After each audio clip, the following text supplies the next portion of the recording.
Dans le cadre de son fort déploiement en faveur du mieux-être de ses ressortissants, l'association de la communauté du Grand Nord du Vouri CGN est allée à la rencontre du ministre de l'Éducation de base le 23 juillet 2020 à Yaoundé. Accueillie dans une ambiance conviviale, la délégation conduite par Sa Majesté Abdel Nassir Katché, président du Conseil des sages de la CGN, a décliné l'objet de la visite, notamment les nombreux problèmes que rencontre le septentrion dans le secteur de l'éducation de base au Cameroun, précisément le manque criard d'infrastructures scolaires et d'enseignants. Il s'agissait d'une visite que la CGN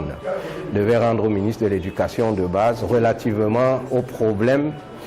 que les grandes régions du Grand Nord, du Septentrion, la Damawa, le Nord et l'Extrême Nord connaissent en matière d'éducation de base. Nous avons donc soumis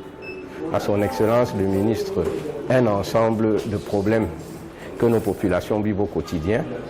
Manque d'infrastructures, manque de professeurs, de maîtres dans les écoles, d'enseignants.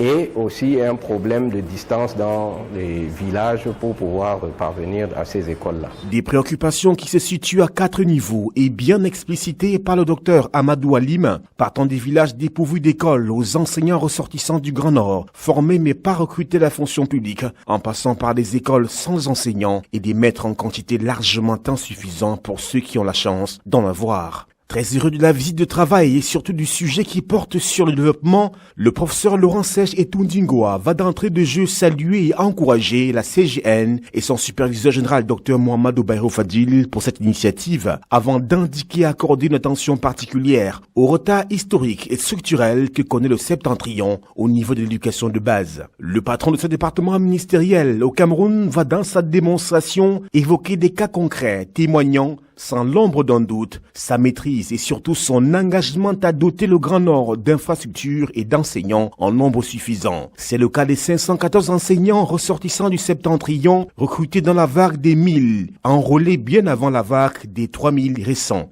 Nous avons pu constater avec vraiment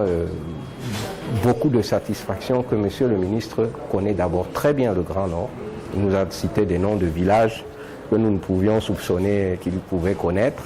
Il connaît très bien les problèmes qu'il y a là-bas, notamment le problème des enseignants, du recrutement et puis de l'affectation de ces enseignants-là. Et il nous a dit qu'ils étaient en train de remédier à ces problèmes-là et que dans les 5 ans à venir, en commençant évidemment par cette année, il avait des instructions fermes et précises du chef de l'État, son Excellence Paul Biya, pour que les retards qui sont accusés dans le Grand Nord puissent être rattrapés. Maintenant, il y a aussi le problème des marchés de construction d'écoles, où nous avons demandé au ministre qu'à compétences égales, les entreprises qui sont sur place puissent être choisies si elles répondent évidemment aux exigences du cahier de charges. Une dynamique appelée à se poursuivre au fil des années, en l'occurrence, au cours des différents recrutements déjà planifiés par le gouvernement sur les 5 années à venir. Aussi, insistera le professeur Laurent Serge Etundingoa, le Grand Nord fait partie des zones ZEB, à savoir les zones à éducation prioritaire et par conséquent concentre les investissements les plus massifs du Cameroun, suivis par la région de l'Est Cameroun. On apprendra dans cette logique qu'une école moderne sera construite en cette année 2020 à Touboro dans le Nord. Pour clôturer ses propos, le ministre camerounais de l'Éducation de base a transmis toutes ses sincères salutations au superviseur général Dr Mohamedou Bayrou Fadil, qu'il qualifie d'ami et frère de longue date, tout en le rassurant sur le combat entrepris, je cite, « J'ai espoir que d'ici 5 ans, on ne parlera plus de gens qui fréquentent sous le fromager dans le septentrion. » Fin de citation. Pour rappel, l'impressionnante délégation de la CGN, partie de Douala, sous une pluie battante, était constituée des majestés Abdel Nassir Katché, Souaibou Oumara, tous les deux présidents du Conseil des sages,